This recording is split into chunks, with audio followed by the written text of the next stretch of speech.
एक गरीब माणूस, त्याची कुऱ्हाड नदीत पडली आणि देव त्याच्यासमोर आला. पुढे काय झालं माहितीये का?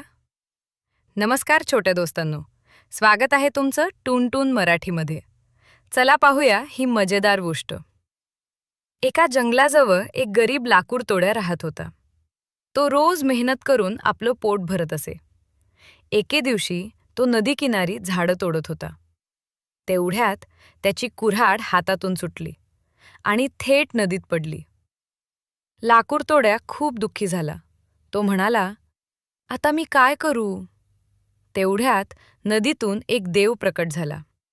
देवाने विचारलं, तू का रडतोयस? लाकूड तोड्याने सगळं खरं सांगितलं. देवाने नदीत डुबकी मारली आणि एक सोन्याची कुऱ्हाड घेऊन आला. देव म्हणाला, ही तुझी कुऱ्हाड आहे का? लाकूड तोड्या म्हणाला, नाही, ही माझी नाही.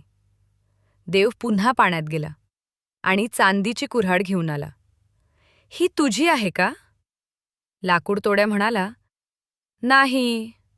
शेवटी देवाने त्याची खरी लोखंडाची कुऱ्हाड आणली. लाकूड तोड्या आनंदाने म्हणाला, हो, हीच माझी आहे. देव खूप खुश झाला. तो म्हणाला, तुझ्या प्रामाणिकपणासाठी ही तीनही कुऱ्हाडी मी तुला देतो. लाकूड तोड्या खूप आनंदी झाला. तर मुलांनो, या गोष्टीतून आपण काय शिकलो? नेहमी प्रामाणिक राहिलं तर यश मिळतं. अजून अशा गोष्टींसाठी टून मराठीला लाईक, सबस्क्राईब आणि शेअर करा. Bye bye.